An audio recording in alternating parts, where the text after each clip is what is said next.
বন্ধুরা, আজকে আমি ক্লাস 12 ছাত্রছাত্রীদের জন্য আরও একটা নতুন ভিডিও নিয়ে উপস্থিত হলাম। এই ভিডিওর মাধ্যমে আমি তোমাদেরকে 2022 সালে West Bengal Council of Higher Secondary Education থেকে যে পরীক্ষা হয়ে গেল সেই পরীক্ষার পার্ট এ এবং পার্ট বিতে কী ধরনের প্রশ্ন এসেছিল এবং তার উত্তর কি হবে সেই সম্পর্কে আমি ডিটেলসে আলোচনা করব। ভিডিওটা তোমরা অবশ্যই প্রথম থেকে শেষ পর্যন্ত দেখো।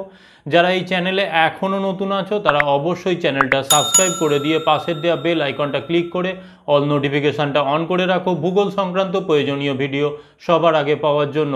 চলো তাহলে আজকের ভিডিওটা শুরু করা যাক।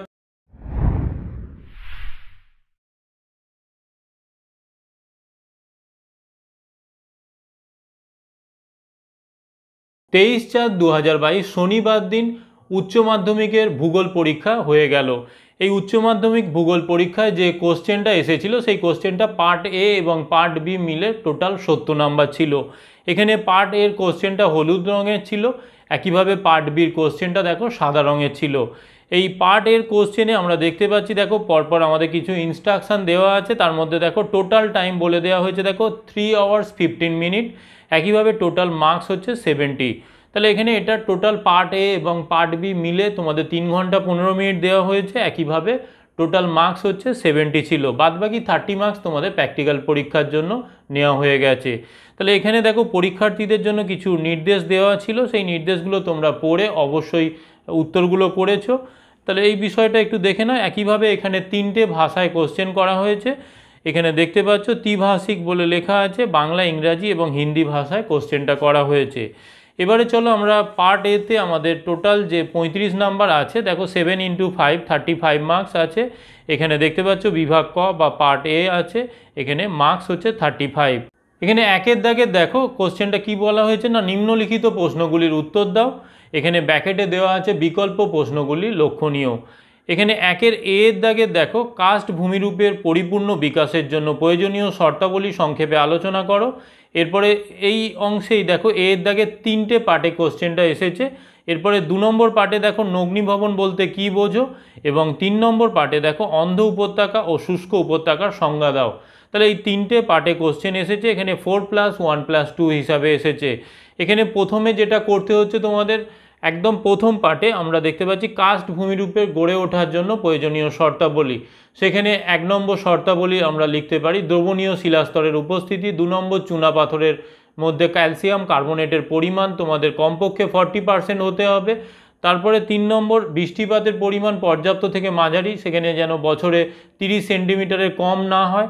4 নম্বর এখানে আমাদের এই অঞ্চলটা সমুদ্রপৃষ্ঠ থেকে একটা নির্দিষ্ট উচ্চতায় হতে হবে। তাহলে এই রকমভাবে আমরা কমপক্ষে 4টে পয়েন্ট এই অংশে আলোচনা করে দেব।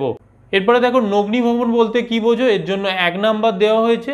এক্ষেত্রে আমরা উত্তরটা কি লিখব না, দেখো কোনো একটা অঞ্চলে যে আবহবিকার প্রক্রিয়া সংঘটিত হচ্ছে, এখানে আবহবিকারের ফলে কি আমরা দেখতে পাচ্ছি না শিলারাশি চূর্ণ বিচূর্ণ বা বিয়োজিত হয়ে মূল শিলার উপর অবস্থান করছে। এখানে মূল শিলা বলতে পেরেন্ট মেটেরিয়ালস বা জন্মিতি শিলাকে বোঝাচ্ছে, অর্থাৎ যেটা থেকে আমাদের আবহবিকার প্রাপ্ত পদার্থগুলো সৃষ্টি হচ্ছে। এবারে দেখো এই যে মূল শিলার উপর যে আমাদের আবহবিকার প্রাপ্ত পদার্থগুলো রয়ে গেল, সেটা আমরা পরবর্তী ক্ষেত্রে কি দেখতে পাচ্ছি না ক্ষয়ীভবন বা পুঞ্জিত ক্ষয় প্রক্রিয়ার দ্বারা, অর্থাৎ বৃষ্টিপাত, বায়ুপ্রবাহ বা হিমবাহ ইত্যাদি মাধ্যমের দ্বারা কি হচ্ছে এক স্থান থেকে অন্য স্থানে স্থানান্তরিত হচ্ছে। এর ফলে কি হচ্ছে না আদি শিলা বা জন্মিতি শিলা যেটা চাপা পড়েছিল সেটা বাইরে বেরিয়ে আসছে, উন্মোচিত হচ্ছে, যেটাকে আমরা বলছি ডেনুডেশন বা নগ্নিভবন। এটা ল্যাটিন শব্দ ডেনুডেয়ার থেকে এসেছে, যার অর্থই হচ্ছে উন্মোচন, অর্থাৎ বাইরে বেরিয়ে আসছে বলে এই প্রক্রিয়াটাকে আমরা নগ্নিভবন প্রক্রিয়া বলছি। এরপরে 3 নম্বর পার্ট কোশ্চেনটা দেখো অন্ধ উপত্যকা ও শুষ্ক উপত্যকার সংজ্ঞা দাও। এখানে 3 নম্বর যে পার্ট কোশ্চেনটা, এখানে 2 নম্বর দেওয়া হয়েছে, অর্থাৎ অন্ধ উপত্যকা এবং শুষ্ক উপত্যকা দুটোরই সংজ্ঞা লেখার জন্য 1 দেওয়া হয়েছে। এখানে দেখো কোনো একটা অঞ্চলের উপর দিয়ে যে নদীটা বাহিত হচ্ছে তার মধ্যে হঠাৎ করে দেখা যায় যদি কোনোভাবে আমরা দেখতে পাই যে একটা সিঙ্ক হোল বা সোয়ালো হোলের সঙ্গে যুক্ত হয়ে গেছে, তখন সেই অংশ থেকে হঠাৎ করে কি হচ্ছে না নদীর জলরাশি ওই অংশ দিয়ে নিচে নেমে যাচ্ছে। এই যে হঠাৎ করে এই নদীটা হারিয়ে গেল, সেই হারিয়ে যাওয়ার ফলে আমরা দেখতে পাচ্ছি কি না সেখানে অন্ধ উপত্যকা তৈরি হচ্ছে। একইভাবে শুষ্ক উপত্যকার ক্ষেত্রে আমরা দেখতে পাচ্ছি কি না নদীটা একটা অংশ থেকে আরেকটা অংশে যেখানে বাহিত হচ্ছিল, প্রথম অবস্থায় আমরা দেখতে পাচ্ছি নদীটা একটা অংশ থেকে আরেকটা অংশে বাহিত হচ্ছে। পরবর্তী ক্ষেত্রে যদি হঠাৎ করে সেখানে মাঝের কোনো একটা অংশে সিঙ্কহোল বা সোয়ালো হোল সৃষ্টি হয়ে যাচ্ছে, তখন আমরা দেখব কি না ওই সিঙ্কহোল বা সোয়ালো হোলের মধ্যে দিয়ে জলরাশিটা নিচের দিকে নেমে যাচ্ছে। অর্থাৎ এখানে আমরা যে উৎস অঞ্চল, নদীটা যেখান থেকে সৃষ্টি হচ্ছে সেই অংশ থেকে ওই মাঝের যে সিঙ্কহোল বা সোয়ালো হোলের উৎপত্তি অংশ পর্যন্ত নদীটার উপস্থিতি থাকছে। তার পরের অংশে আমরা দেখতে পাচ্ছি জলরাশির যোগান অব্যাহত না থাকার জন্য সেই অংশটা আস্তে আস্তে শুষ্ক উপত্যকায় পরিণত হচ্ছে। অর্থাৎ আমাদের নদী উপত্যকার ক্ষেত্রে আমরা নদীর যতটা অংশ জল থাকছে সিঙ্কহোল পর্যন্ত, সেই অংশটা পর্যন্ত নদীর জলরাশির উপস্থিতির জন্য সেখানে জলের স্রোত বজায় থাকছে। কিন্তু পরবর্তী অংশে আমরা দেখতে পাচ্ছি কি না সিঙ্কহোল বা সোয়ালো হোলের মধ্যে জলরাশি প্রবেশ করে ফেলার ফলে বাদবাকি অংশের উপত্যকাটা সেখানে শুকনো হয়ে যাচ্ছে।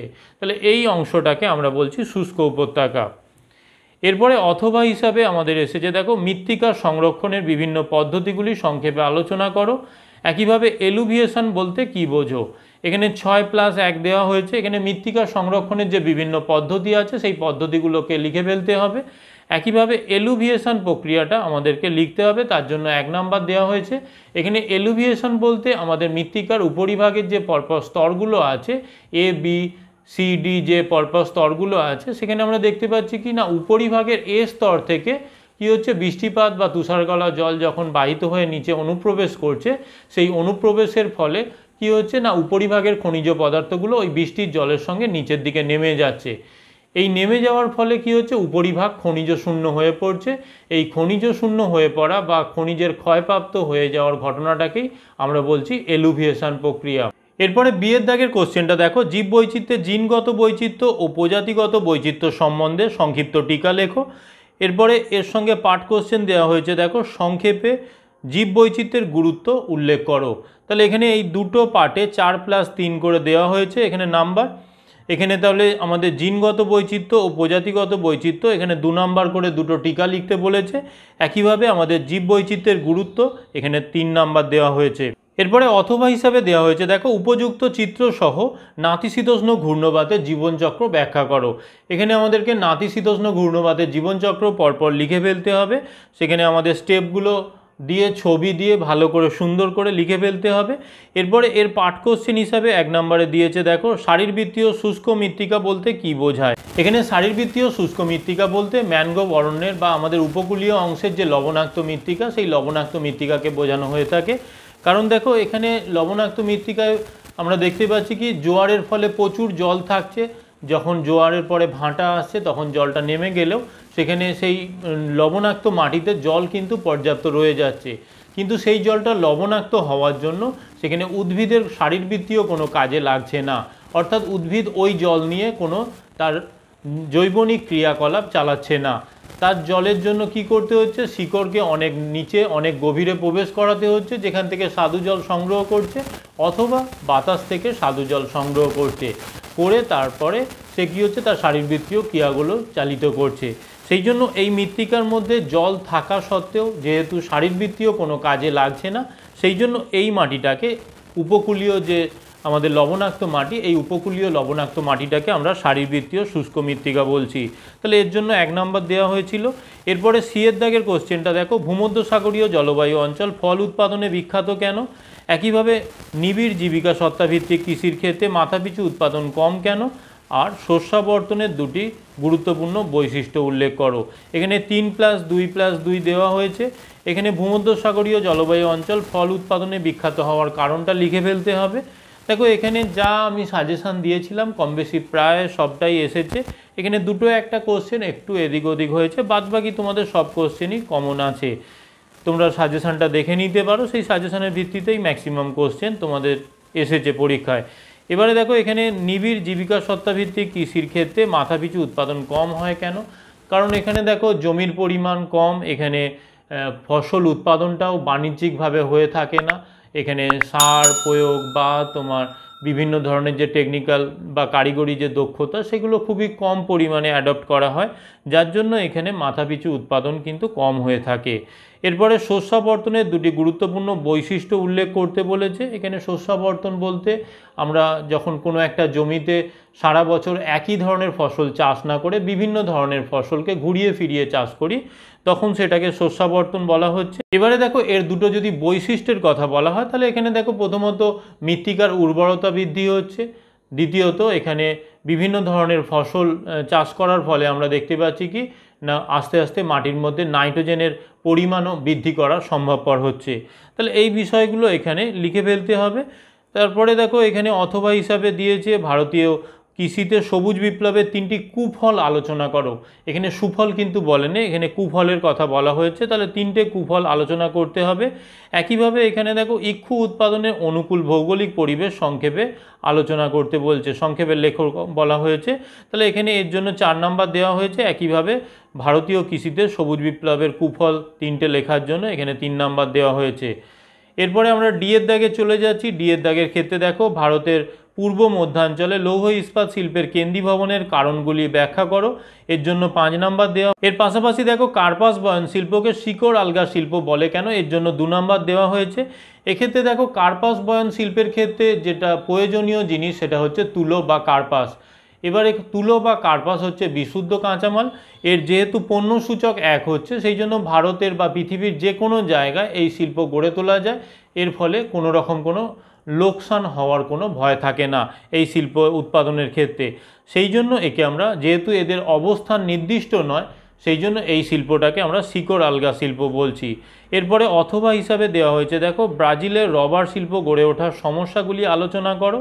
এখানে তাহলে সমস্যা আলোচনা করতে দিয়েছে, এর জন্য 3 নাম্বার দেওয়া হয়েছে। সুতরাং 3টে সমস্যা এখানে আলোচনা করতে হবে। একইভাবে ভারতে তৈরি পোশাক শিল্প উন্নতি লাভ করেছে কেন, এর জন্য 3 নাম্বার দেওয়া হয়েছে। কারণ ভারতে পোশাক শিল্প বর্তমানে খুব উন্নত হচ্ছে, তার কারণগুলো এখানে 3 নাম্বার পয়েন্ট হিসাবে 3টে পয়েন্ট নিয়ে আলোচনা করে দিতে হবে। একইভাবে দ্রব্য সূচক কি, এখানে 1 নাম্বার দেওয়া হয়েছে, অর্থাৎ মেটেরিয়াল ইন্ডেক্স বা পণ্য সূচকও একে বলা হয়ে থাকে। এখানে দেখো কোনো একটা শিল্পক্ষেত্রে যে পরিমাণ কাঁচামাল প্রয়োজন হচ্ছে তার যে ওজন পাচ্ছি আমরা, একইভাবে সেই শিল্পক্ষেত্র থেকে যে দ্রব্যটা উৎপাদিত হচ্ছে তার ওজন, এই দুটোর অনুপাত করলে যে মান পাবো সেই মানটাকেই বলা হচ্ছে দ্রব্য সূচক। এবারে আমরা যে একটু আগে বললাম কার্পাস বয়ন শিল্প, এক্ষেত্রে বিশুদ্ধ কাঁচামাল নির্ভর শিল্প বলে এর পণ্য সূচক হচ্ছে 1, সেই জন্য এর অবস্থান যে কোনো জায়গায় হচ্ছে, একটু আগেই আমরা আলোচনা করেছি। তাহলে এখানে দ্রব্য সূচক কি লিখে ফেলতে হবে, এর জন্য 1 নাম্বার দেওয়া হয়েছে। এরপরে আমরা ইয়ের দাগের কোশ্চেনে চলে যাচ্ছি। দেখো এখানে জনাকীর্ণতা ও জনস্বল্পতার সংজ্ঞা দাও। এখানে কোনো একটা দেশে যখন জনসংখ্যা তার সম্পদের তুলনায় অনেক বেশি হয়ে যায় তখন সেটাকে আমরা জনাকীর্ণতা বলছি, যেটাকে ওভার পপুলেশন বলা হচ্ছে। একইভাবে জনস্বল্পতা হচ্ছে যখন কোনো একটা দেশে যে পরিমাণ সম্পদ আছে তার থেকে কম পরিমাণে যদি জনসংখ্যা থাকে সেটাকে আন্ডার পপুলেশন বা জনস্বল্পতা বলা হচ্ছে। এরপরে ভারতের নগরায়নের সমস্যাগুলি সংক্ষেপে আলোচনা করো। এখানে 5টা সমস্যা লিখতে হবে, 5 নাম্বার দেওয়া হয়েছে। এরপরে অথবা হিসাবে তোমাদের দেখো জনঘনত্ব ও মানুষ জমির অনুপাতের মধ্যে পার্থক্য নিরূপণ করো, এখানে 2 নাম্বার দেওয়া হয়েছে। তারপরে দেখো বয়স লিঙ্গ অনুপাতের গুরুত্ব উল্লেখ করো। একইভাবে দেখো এখানে আরেকটা পাঠ কোশ্চেন এসেছে, কর্মধারার ভিত্তিতে ভারতের উদাহরণসহ যে কোনো 3টি শহরের নাম উল্লেখ করো। এখানে দেখো কর্মধারার ভিত্তিতে মানে কে কোন কাজের জন্য প্রসিদ্ধ সেই নামটা লিখে তার ভিত্তিতে কোন শহর গড়ে উঠেছে সেটা তোমাদেরকে এখানে এই অংশে লিখে দিতে হবে। তাহলে এর জন্য 3 নাম্বার দেওয়া হয়েছে। তাহলে আমাদের পার্ট এতে এই কোশ্চেনগুলো এসেছিল। এর পাশাপাশি চলো পার্ট বিতে আমাদের যে কোশ্চেনগুলো এসেছিলো একটু দেখে নেব। দেখো তোমাদের সামনে আমি পার্ট বির কোশ্চেন তুলে ধরেছি। এখানে দেখতে পাচ্ছ সাদা রঙের কোশ্চেন হয়েছে। এখানে পার্ট বিতেও 35 মার্কস আছে। এখানে তোমাদের নাম, রোল, রেজিস্ট্রেশন নাম্বার যা যা ফিল আপ করে ফেলতে হবে, রোলের পর রোল নম্বর আছে। তাহলে এখানেও দেখতে পাচ্ছ একইভাবে এখানে টাইম দেওয়া আছে বা টোটাল মার্কস কত সেটাও বলে দেওয়া হয়েছে। এবারে চলো দেখো আমরা যে পরপর কোশ্চেনগুলো এসেছে এগুলো দেখে নেব, এর উত্তরগুলো কি হতে চলেছে। এখানে 1-এর কোশ্চেনটা বলেছে যেটা দেখো, এখানে প্রতিটি প্রশ্নের বিকল্প উত্তরগুলির মধ্যে থেকে সঠিক উত্তরটি বেছে নিয়ে ডান দিকের নিচের প্রদত্ত বাক্সে লেখো। তাহলে এখানে ডান দিকে বাক্স যে করা আছে সেই বাক্সের মধ্যে উত্তরটা লিখে ফেলতে হবে। এখানে A B C D যে 4টে অপশান দেওয়া থাকবে তার মধ্যে যেটা ঠিক হবে সেই অপশানটা এই অংশে লিখে ফেলতে হবে। দেখো এখানে আমাদের 1-এর কোশ্চেনটা কি বলা হয়েছে না, ভারতের একটি উল্লেখযোগ্য কাস্ট অঞ্চল হলো এখানে বোরা গুহা। বি এর দাগের উত্তরটা ঠিক হচ্ছে। এখানে তারপরে আমরা চলে যাচ্ছি, এখানে পরের কোশ্চেন দেখো বলা হয়েছে 2-এর দাগের ভৌম জলস্তরের নিচে অবস্থিত যে জলবায়ু স্তর থেকে সব ঋতুতেই জল পাওয়া যায় তাকে বলে। এখানে ডি-এর দাগের অপশানটা ঠিক হবে স্থায়ী সম্পৃক্ত স্তর। এরপরে আমরা 3-এর প্রশ্নে চলে যাচ্ছি, দেখো অগ্নুৎপাতের সময় ম্যাগমার সঙ্গে যে উত্তপ্ত জল বেরিয়ে আসে তাকে উৎসন্দ জল বলা হয়। এরপরে 4-এর দাগে দেখো অগ্নুৎপাতজাত পদার্থ দ্বারা গঠিত মৃত্তিকা হলো, এখানে অ্যান্ডিসল। ডি-এর দাগের উত্তরটা ঠিক আছে। এখানে আমাদের কৃষ্ণ মৃত্তিকা আমাদের যে লাভা থেকে বেরিয়ে আসা পদার্থ দ্বারা গড়ে উঠেছে, কৃষ্ণ মৃত্তিকার ক্ষেত্রে আমরা যে মহারাষ্ট্রে যে কৃষ্ণ মৃত্তিকা দেখে থাকি এটা এক জাতীয় অ্যান্ডিসল। এরপরে দেখো আমাদের পরের কোশ্চেন 5-এর দাগের কোশ্চেনটা দেখো, এখানে বলা হয়েছে আন্তঃআঞ্চলিক মাটির একটি উদাহরণ হলো রেঞ্জিনা। এরপরে 6-এর দাগে দেখো প্রশমিত মাটির যেটা নিউট্রাল সয়েল বলা হচ্ছে পিএইচের মান হলো 7। সি-এর দাগের উত্তরটা ঠিক হচ্ছে। এরপরে 7-এরটা দেখো মৌসুমি বায়ু হলো এক প্রকারের সাময়িক বায়ুপ্রবাহ, বি-এর অপশানটা ঠিক হচ্ছে। এরপরে 8-এর দাগে দেখো একটি মুক্ত ভাসমান জলজ উদ্ভিদের নাম হলো, এখানে ডি-এর দাগের অপশানটা ঠিক হচ্ছে কচুরিপানা। এরপরে 9-এর দাগেরটা দেখো, এখানে নিরক্ষীয় জলবায়ু অঞ্চলের একটি বৈশিষ্ট্য হলো, এখানে ডি-এর উত্তরটা ঠিক হচ্ছে অপরাহ্নে পরিচলন বৃষ্টিপাত হয়। এরপরে 10-এর উত্তরটা দেখো বায়ুমণ্ডলীয় গোলযোগ যে স্তরে দেখা যায় তার নাম ট্রোপোস্ফিয়ার, এখানে এর উত্তরটা ঠিক হচ্ছে। এরপরে আমরা চলে যাচ্ছি পরের কোশ্চেনে, সর্বাধিক জীববৈচিত্র্যযুক্ত অঞ্চল হলো, এখানে নিরক্ষীয় অঞ্চল। বি-এর উত্তরটা ঠিক হচ্ছে। এরপরে 12-এর দাগের কোশ্চেন দেখো জীববৈচিত্র্য শব্দটি সর্বপ্রথম ব্যবহার করেন, এখানে এর উত্তরটা ঠিক হবে ওয়াল্টার রোজেন। এরপরে আমরা চলে যাচ্ছি দেখো 13-এর দাগের কোশ্চেনে, পোমাম কালচারের সাথে যুক্ত নয় এমন একটি শস্য হলো, এখানে দেখো 3টে ক্ষেত্রে আমরা দেখতে পাচ্ছি ফলের চাষ দেখানো হয়েছে এ, বি এবং ডি। এখানে শুধুমাত্র সি এর ক্ষেত্রে আমরা দেখতে পাচ্ছি এটা হচ্ছে সবজি, শাকসবজি, এখানে লাউ কুমড়ো দেখানো হয়েছে, সেই জন্য সি এর উত্তরটা ঠিক হচ্ছে, অর্থাৎ এখানে পোমাম কালচারের সঙ্গে যুক্ত নয়। এরপরে 14-এর দাগের ক্ষেত্রে দেখো ভারতের শ্বেত বিপ্লবের জনক হলেন, এখানে ডি-এর দাগের উত্তরটা ঠিক হচ্ছে ডক্টর ভার্গিস কুরিয়েন। এরপরে আমরা 15-এর দাগে চলে যাচ্ছি, দেখো চীনের যে প্রদেশটি চীনের ধানের আধার নামে পরিচিত তা হলো হুনান। এরপরে পরের প্রশ্নে চলে যাচ্ছি, দেখো এরপরে 16-এর দাগের কোশ্চেন, কস্টিক সোডা ও সোডা অ্যাশ কাঁচামাল হিসাবে ব্যবহৃত হয়, এখানে কাগজ শিল্পে। সি এর উত্তরটা ঠিক হচ্ছে। এরপরে আমরা 17-এর দাগে চলে যাচ্ছি, ভারতে প্রথম পাটকল স্থাপিত হয়, এখানে এর উত্তরটা ঠিক হচ্ছে রিসরায়। এরপরে আমরা 18-এর দাগের কোশ্চেনে চলে যাচ্ছি, দেখো শিল্পস্থানিকতার ন্যূনতম ব্যয় তত্ত্বটির প্রবর্তক হলেন, এখানে বি এর উত্তরটা ঠিক হবে আলফ্রেড ওয়েবার। এরপরে 19-এর কোশ্চেনটা দেখো প্রায় যোগাযোগহীন বিচ্ছিন্ন ও ক্ষুদ্র গ্রামীণ বসতিকে বলে, এখানে হ্যামলেট উত্তর হবে। এরপরে আমরা চলে যাচ্ছি 20-এর দাগের কোশ্চেনে, একটি পুষ্করিণীকে কেন্দ্র করে যে বসতি গড়ে ওঠে তা হলো আর্দ্রবিন্দু বসতি, অর্থাৎ এখানে ওয়েট পয়েন্ট সেটেলমেন্ট। বি এর উত্তরটা ঠিক হচ্ছে। এরপরে 21-এর কোশ্চেনটা দেখো ভারতে নিম্নলিখিত কোন শহরগুলি সোনালী চতুর্ভুজ নামে যুক্ত, এখানে সি এর উত্তরটা ঠিক হচ্ছে দিল্লি, মুম্বাই, চেন্নাই, কলকাতা। এরপরে আমরা 2-এর দাগের কোশ্চেনে চলে এসেছি, দেখো নিম্নলিখিত প্রশ্নগুলির উত্তর দাও, বিকল্প প্রশ্নগুলি লক্ষণীয়। এখানে 1 × 14 = 14 দেওয়া আছে। দেখো এখানে 1-এর দাগের কোশ্চেন দেওয়া আছে, দেখো আরোহণ প্রক্রিয়া বলতে কি বোঝো, এখানে অ্যাগ্রেডেশন অর্থাৎ সঞ্চয় প্রক্রিয়াটাকে বোঝাচ্ছে, অর্থাৎ কোনো একটা উচ্চভূমি থেকে ক্ষয়প্রাপ্ত পদার্থগুলো যখন একটা নিম্নভূমিতে এসে জমা হচ্ছে, সেই জমা হওয়ার প্রক্রিয়াটা বা সঞ্চয়ের প্রক্রিয়াটাকেই আমরা বলছি আরোহণ প্রক্রিয়া। এরপরে অথবা হিসাবে দেওয়া হয়েছে, দেখো হামস কি, এখানে যে কাস্ট ভূমিরূপ আমরা দেখে থাকি সেই কাস্ট ভূমিরূপের ক্ষেত্রে একটা ভূমিরূপ হচ্ছে পোলজে বা পোলজি। এখানে একটা বিরাট অবতল যে গর্ত তৈরি হচ্ছে, সেই অবতল গর্তের মধ্যে কোনো একটা শিলা তার কাঠিন্যতার জন্য যদি অবশিষ্ট হিসাবে রয়ে যায়, তখন সেই দণ্ডাকৃতি ভূমিরূপটাকেই বলা হচ্ছে হামস, অর্থাৎ পোলজের মধ্যে অবস্থানকারী একটা দণ্ডাকৃতি পাহাড় বা ভূমিরূপকে আমরা হামস বলছি। এরপরে 2 নম্বর কোশ্চেন হচ্ছে গিজার কি, এখানে গিজার হলো একটা উষ্ণ প্রস্রবণ, এখানে ভূ অভ্যন্তর থেকে যখন উষ্ণ জলরাশি বাইরে গর্জন করে বেরিয়ে আসছে তখন সেটাকে আমরা গিজার বলছি। এর পরের কোশ্চেন অথবা হিসাবে দেওয়া হয়েছে, দেখো পর্যায়নের সংজ্ঞা দাও, এখানে পর্যায়ন বলতে গ্রেডেশনকে বোঝাচ্ছে, অর্থাৎ আমাদের আরোহণ এবং অবরোহণ প্রক্রিয়ার দ্বারা ভূমিরূপের মধ্যে যে ভারসাম্য অবস্থা তৈরি হচ্ছে, অর্থাৎ সমতলীকরণ হচ্ছে, সেই প্রক্রিয়াটাকে আমরা বলছি পর্যায়ন বা গ্রেডেশন। এর পরের কোশ্চেন দেখো, এখানে 3-এর দাগের সোলাম বলতে কি বোঝায়। সোলাম বলতে মৃত্তিকার এ এবং বি স্তরকে একত্রিতভাবে সোলাম বলা হচ্ছে। সোলাম শব্দের অর্থ হচ্ছে প্রকৃত মৃত্তিকা। এরপরে দেখো ল্যাটেরাইজেশন বলতে কি বোঝায়। এখানে ল্যাটেরাইট মৃত্তিকা সৃষ্টির যে প্রক্রিয়া সেটাকেই ল্যাটেরাইজেশন বলা হচ্ছে।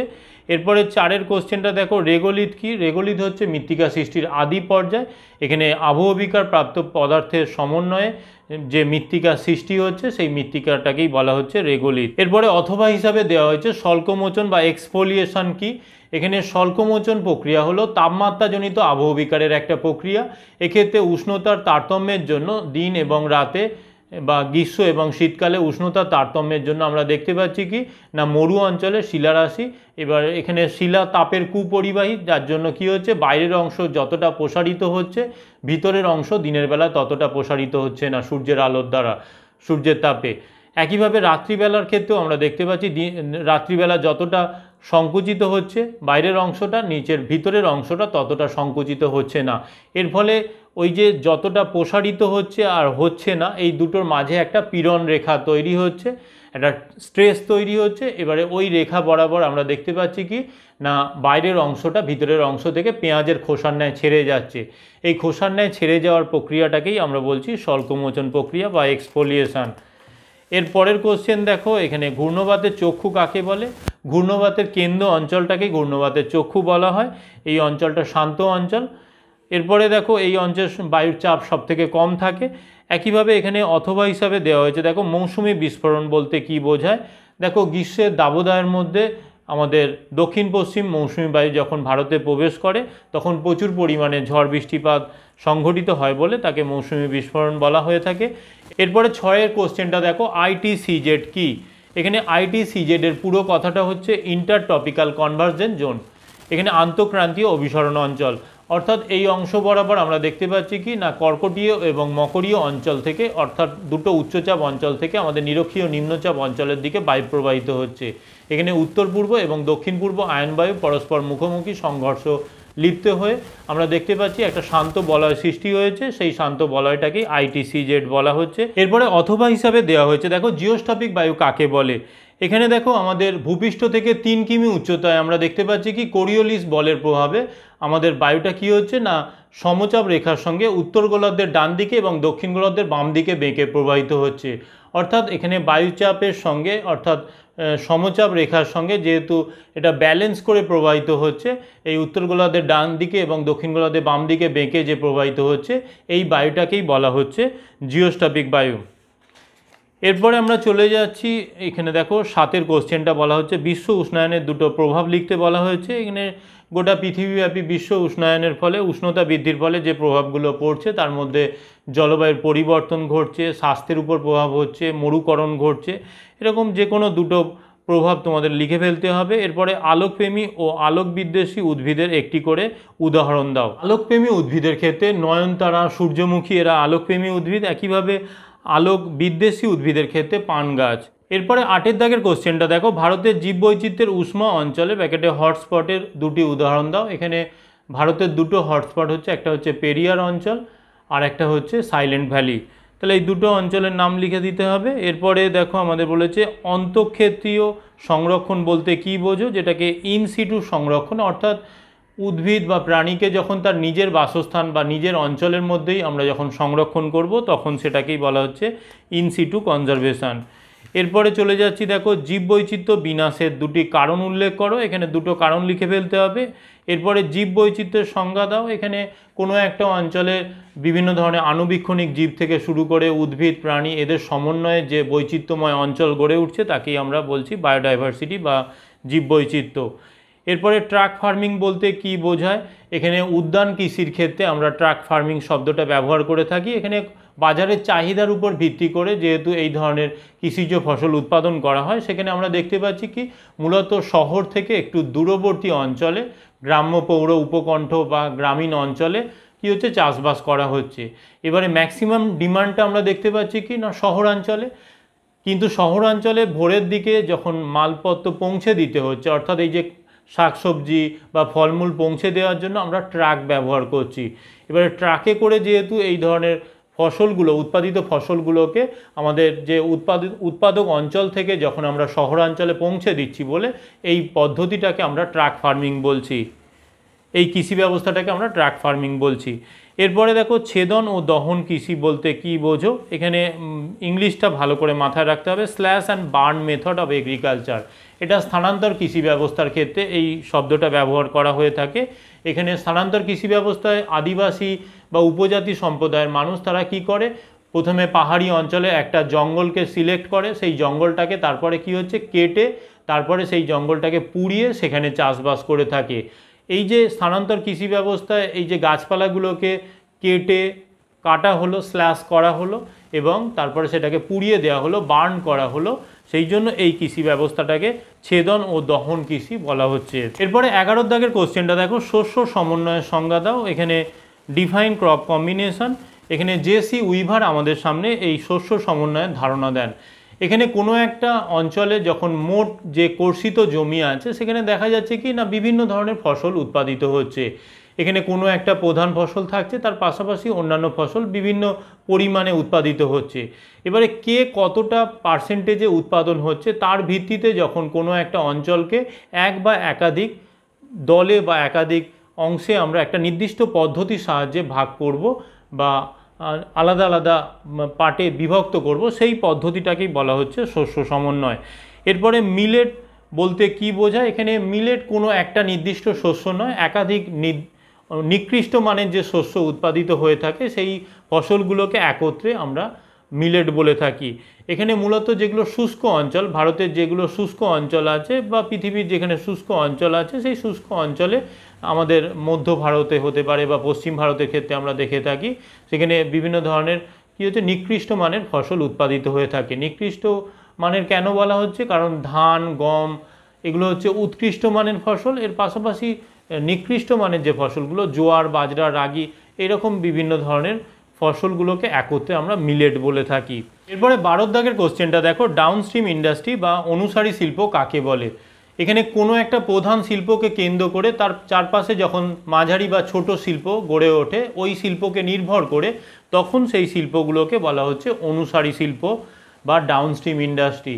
এখানে পেট্রো রসায়নের ক্ষেত্রে আমরা পেট্রোলিয়াম শিল্প হচ্ছে প্রধান শিল্প, এবার তার থেকে বিভিন্ন ধরনের যে উপজাত দ্রব্যগুলো আমরা সে ন্যাপথা হতে পারে, নাইলন হতে পারে, পলিথিন হতে পারে, পলিমার হতে পারে, এরকম বিভিন্ন ধরনের যখন ছোট ছোট যে শিল্পগুলো গড়ে উঠছে সেগুলোকে আমরা বলছি অনুসারী শিল্প।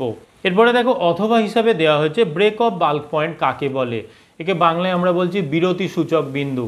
এখানে আমাদের পরিবহন ব্যবস্থা এবং আমাদের শিল্পক্ষেত্রে এই শব্দটা ব্যবহার করা হয়ে থাকে। এখানে দেখো শিল্পক্ষেত্রে যখন কোনো একটা দ্রব্য বা কোনো একটা জিনিসকে আমরা যখন এক স্থান থেকে অন্য স্থানে নিয়ে যাই তখন সেক্ষেত্রে কি হয়, টানা রুটে অনেক সময় যাওয়া যায় না, সড়ক পথ বা আমরা রেলপথ যখন ব্যবহার করে থাকি তখন কোনো একটা জায়গায় সেখানে মালপত্রগুলোকে আবার অন্য একটা মাধ্যমে সেখানে সড়ক পথ থেকে অন্য একটা মাধ্যমে পাঠাতে হচ্ছে, সে জলপথে হতে পারে বা রেলপথে হতে পারে বা কোনো একটা গাড়ি বদল করতে হচ্ছে যে জায়গায়, তাহলে সেই রকম কোনো যে পরিবর্তন যে জায়গায় ঘটছে সেই জায়গাগুলোকে আমরা বলা হচ্ছে ব্রেক অফ বাল্ক পয়েন্ট।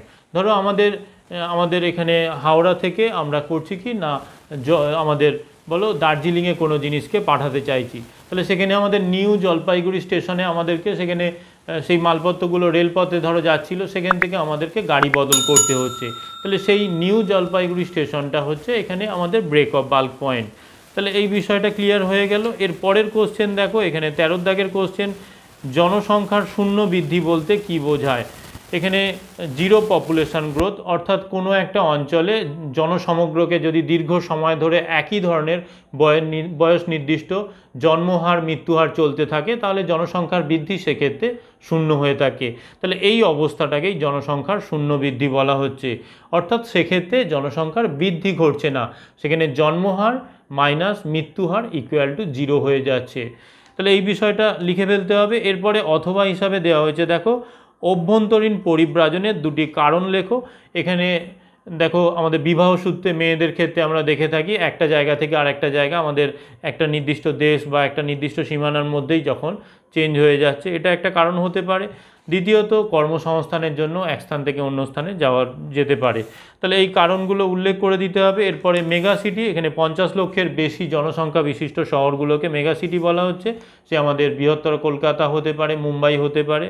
এরপরে দেখো অথবা হিসাবে দেওয়া হয়েছে ভারতের উদাহরণসহ একটি দ্বৈতনগর বা যমজ নগরের সংজ্ঞা দাও। এখানে ইংরেজিতে বলা হচ্ছে টুইন সিটি। এখানে দেখো যখন দুটো শহর পাশাপাশি একে অপরের উপর নির্ভরশীল হয়ে যখন পরিপূরকভাবে তারা পরস্পর বেড়ে ওঠে, তখন সেই শহর দুটোকে বলা হচ্ছে যমজ শহর বা দ্বৈতনগর। এখানে হায়দ্রাবাদ সেকেন্দ্রাবাদ হতে পারে, আমাদের হাওড়া কলকাতা হতে পারে। এরা পরস্পর নির্ভরশীল হয়ে এদের পরস্পর কাজকর্মগুলো চালিত হয়ে থাকে, সেই জন্য এটাকে যমজ নগর বা দ্বৈতনগর বলা হচ্ছে। তাহলে এই দেখো তোমাদের টোটাল কোশ্চেন ছিল। এখানে পার্ট এ এবং পার্ট বিতে যা যা কোশ্চেন ছিল আমি সেগুলো পরপর আলোচনা করে দিলাম। এর পাশাপাশি আমি তোমাদের যে সাজেশান দিয়েছিলাম সেখানে ম্যাক্সিমাম সাজেশানই আমরা দেখতে পাচ্ছি লেগে গেছে। তোমরা আশা করি প্রত্যেকে ভালো পরীক্ষা দিয়েছো। এর পরবর্তী ক্ষেত্রে যারা ক্লাস 12-এ নতুন করে উঠবে তারাও আশা করি পরবর্তী ক্ষেত্রে ক্লাস 11 থেকে 12-এ যারা আসছো তারাও আস্তে আস্তে প্রিপারেশান নিতে শুরু করবে। এখানে আমি তোমাদের জন্য জিওগ্রাফি সংক্রান্ত যাবতীয় ভিডিও নিয়ে প্রতি মুহূর্তে উপস্থিত হয়ে থাকি। তোমরা এই চ্যানেলের অবশ্যই সঙ্গে থাকো। এর পাশাপাশি যারা এই চ্যানেলে এখনও নতুন আছো তারা অবশ্যই চ্যানেলটা সাবস্ক্রাইব করে দিয়ে পাশের দেওয়া বেল আইকনটা ক্লিক করে অল নোটিফিকেশানটা অন করে রাখো ভূগোল সংক্রান্ত প্রয়োজনীয় ভিডিও সবার আগে পাওয়ার জন্য। চলো আজকের মতো ভিডিওটা এখানে শেষ করছি। Tata, bye bye.